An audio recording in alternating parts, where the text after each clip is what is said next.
मी यांना अंजली दमानियाजींना देतो. त्याचबरोबर तिसरा एक मुद्दा जे आज सारथीच्या बाबतीत घडला, ज्या प्रकारे म्हणजे अभिमन्यू पवार यांनी माननीय आमदार ह्या कोणत्या जातीच्या मान्य खासदार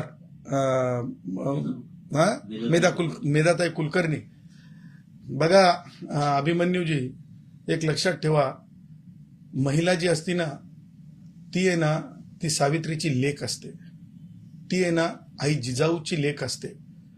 त्याच्यामुळं अभिमन्यूजी तुम्ही चुकलात.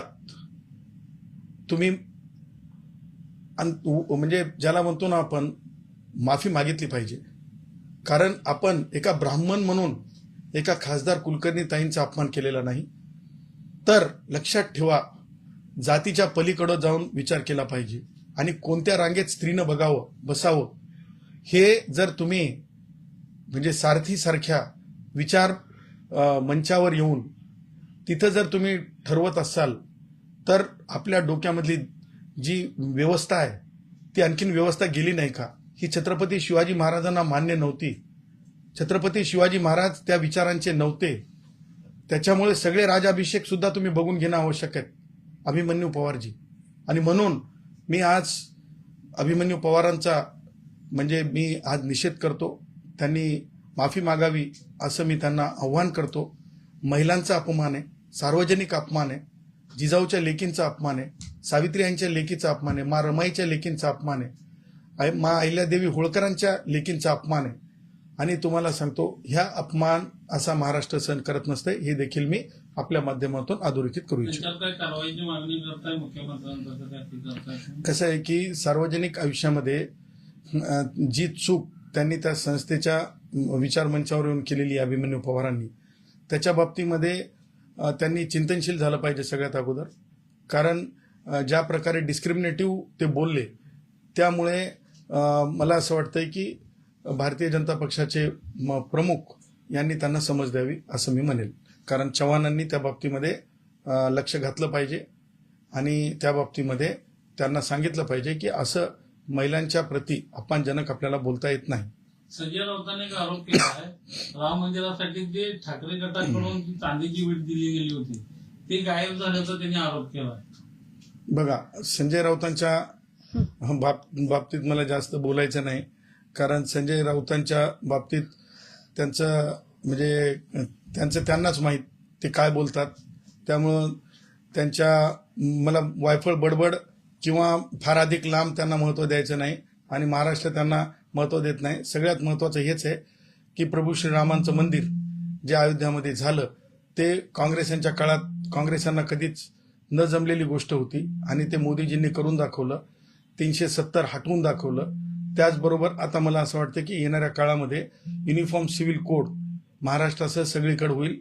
युनिफॉर्म सिव्हिल कोडच्या बाबतीतही संजय राऊत वायफळ बडबड करू शकतील, परंतु मला हेच सांगायचं आहे की युनिफॉर्म सिव्हिल कोडमध्ये मुळे आरक्षणावर कोणताही परिणाम होत नाही, कोणत्याही सामाजिक हिताच्या कोणत्याही गोष्टीवर परिणाम होत नाही. माणसांना 12 बायका करता येत नाहीत, कारण महिलांची इज्जत राखली पाहिजे.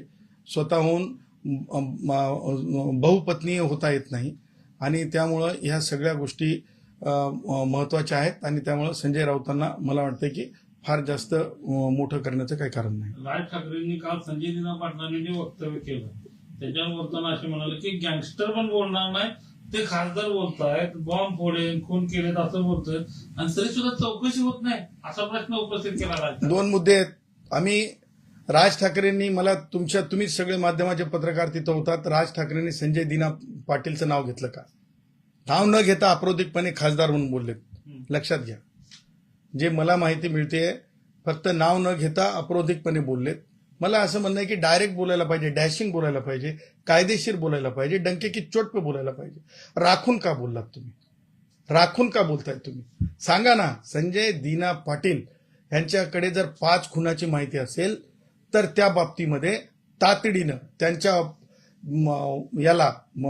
वक्तव्याला, अधिकृत वक्तव्याला जे आहे चौकशी झाली पाहिजे. खून झाले असतील तर ते कोणत्या कुटुंबातले खून झालेत, 30 वर्ष हो, 20 वर्ष हो, 40 वर्ष हो, त्या खून झालेल्या कुटुंबाला न्याय मिळाला पाहिजे. आणि जर ते कुटुंब, आज मी आपल्या माध्यमातून सांगत आहे, जर तशा प्रकार घडलेला असेल, त्या भागातलं खून झालेले असतील, तर त्या 5ही कुटुंबातल्या व्यक्तींना, जे कुणी मला बघत असतील, त्यांना मी आव्हान करतो की त्यांनी माझा संपर्क साधावा.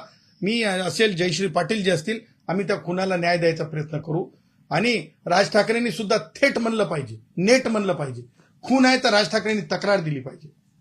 राज ठाकरेंची पार्टी आहे ना, तक्रार दिली पाहिजे. चलो देखते दूध का दूध पाणी का पाणी. केवळ टॅक्सीवाल्या भावांना त्रास देणे, मराठी हिंदी भाषा येत नाही का, जात नाही का, आणि मला सांगा ज्ञान, काय ज्ञान पाझरवलं? भगवान महावीर, प्रभू श्रीराम, सिद्धार्थ गौतम बुद्धांचा देश आहे. काय ज्ञान पाझरवलं? म्हणे पांढऱ्या पट्ट्यांच्या ऐवजी तुम्ही काय टाका? कार्पेट टाका. आता कार्पेट टाकणं, पांढरे पट्टे मारणं, याच्यात काय बदल आहे? उलट अधिक सुविधा उपलब्ध करून द्या जैन मुनींना. हे मनसेच्या कार्यकर्त्यांनी समजून घेतलं पाहिजे. मनसेच्या कार्यकर्त्यांनी देखील समजून घेतलं पाहिजे. आणि त्यामुळं मला असं म्हणायचं आहे की म्हणजे थेट बोललं पाहिजे, नेट बोललं पाहिजे. ते मला दिसताना ती हिंमत राज ठाकरेंमध्ये दिसली नाही. राज ठाकरेंनी तक्रार द्यावी, ती केस कशी उभी करायची कायदेशीर दृष्ट्या ते मी पाहतो. पण राज ठाकरेमध्ये दम असेल तर त्यांनी तक्रार द्यावी. शिवसेना उद्धव बाळासाहेब ठाकरे पक्षाचे 6 खासदार शिंदेच्या शिवसेनेमध्ये पक्षप्रवेश केलाय.